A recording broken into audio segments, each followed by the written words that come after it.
Hello everyone, welcome to this very short guide for Illidan. My name is Adamo, and I'll be doing this guide for Illidan's abilities. Illidan is a melee assassin, which means he specializes in doing a lot of damage, but he's not the most survivable of heroes. So let's talk about his abilities. The first ability we're going to talk about is Sweeping Strike. Basically, when you use Sweeping Strike, you're going to move forward a certain range and damage all people in that area. It also improves Illidan's physical attacks afterwards. Illidan usually attacks for 30 damage at level 1. Once you use Sweeping Strike, you'll be doing 41 damage, which is 35% increase. And that's pretty much it. When you engage, you want to use your Sweeping Strike as the first ability, and try to do it because it does a lot of damage and improves your physical attack afterwards. That's your first ability. Your second ability is going to be Evasion. Using Evasion, you will block physical attacks for 2 seconds. It has 15-second cooldown, but it is lowered by your trait, which we'll discuss later. It's really kind of straightforward. Basically, the moment you start taking damage, you want to use it. The only real trick to it, I suppose, is that when you go to... where's the siege camps? Yes. When you go to siege camps, and this thanks to one of the Reddit posters, when you go to a siege camp, don't immediately use it.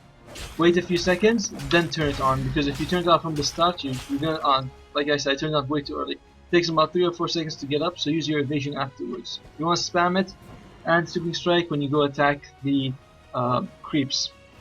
Lastly, we have the dive. The dive is basically Illidan jumps to the other side of the enemy hero and deals damage to it. Now, a lot of people will say that the dive does less damage than Illidan's basic attack. This is only true in 2 situations. One is that it's true if you use Sweeping Strike first, then you use your basic attack. And even in this situation, you can see that dive does 55 damage.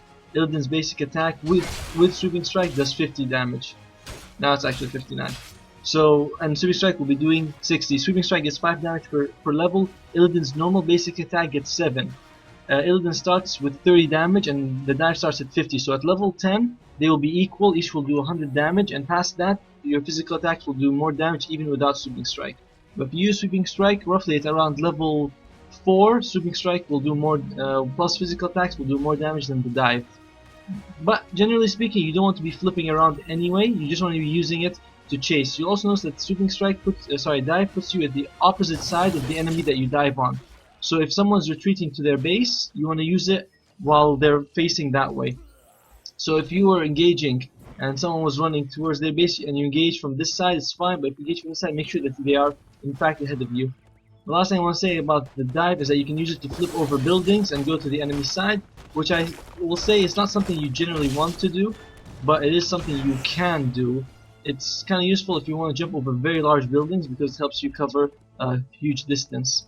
Last thing I want to talk about is Betray's Thirst. Every time you attack someone, your ability cooldowns are reduced by 1 second and you steal 20% HP. So basically what this means is that if you're fighting someone, your best odds are to keep attacking them with your basic attacks for as long as possible to help reduce the cooldown of Sweeping Strike and Evasion, which are 2 abilities you should spam out in a fight, and use Dive to help get you kills if someone's running away.